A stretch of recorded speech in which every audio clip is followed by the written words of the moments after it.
حاصل نہیں کر سکتا جب تک کہ اس کے اعلیٰ مقام پر نہ پہنچے، اور وہ اس کے اعلیٰ مقام پر نہیں پہنچتا جب تک کہ اس کے نزدیک غریبی امیری سے اور ذلت یعنی عاجزی، عزت یعنی دنیاوی برتری سے زیادہ پسندیدہ نہ ہو، یہاں تک کہ اس کی تعریف کرنے والا اور مذمت کرنے والا اس کے نزدیک برابر ہو۔ اور آپ کے شاگردوں نے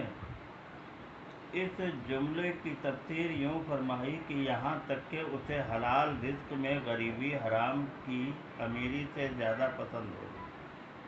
اور اللہ تعالیٰ کی اطاعت میں تواضع کرنا اسے اللہ تبارک و تعالیٰ کی نافرمانی میں عزت پانے سے زیادہ محبوب ہو،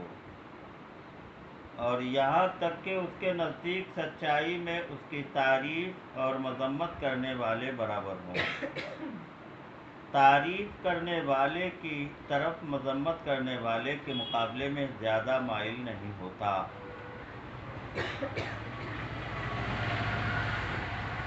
آپ فرماتے ہیں کہ تم میں سے ایک شخص آگ کا انگارہ اور دانتوں میں دبا لے یہاں تک کہ وہ بجھ جائے، اس کے لیے اس سے بہتر ہے کہ جس کام کا فیصلہ رب العزت نے فرمایا اس کے متعلق کہے کہ اے کاش یہ کام نہ ہوتا۔ مزید فرماتے ہیں کہ اصحاب رسول اللہ صلی اللہ علیہ وسلم کی نسبت لمبی نمازوں میں تم سے زیادہ متوجہ تھے،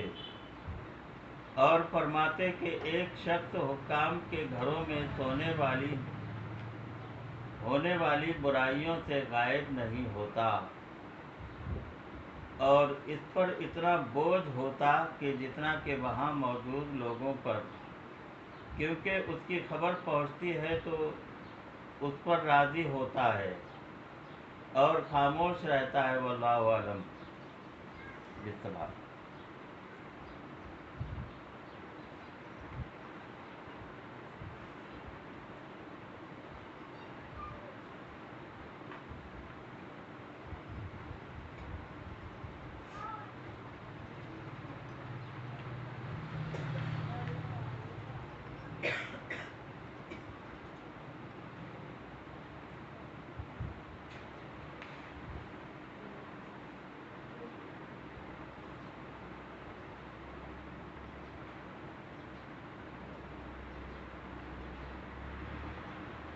اللہم صلی علی سیدنا مولانا محمد وبارک وسلم علیہ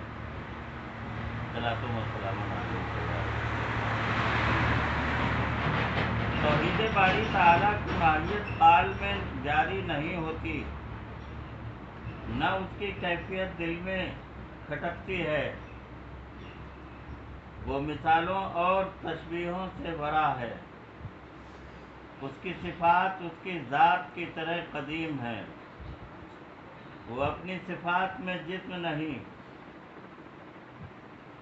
وہ اس سے مبرہ ہے کہ جسم کی بدعتوں کے مشابہ ہو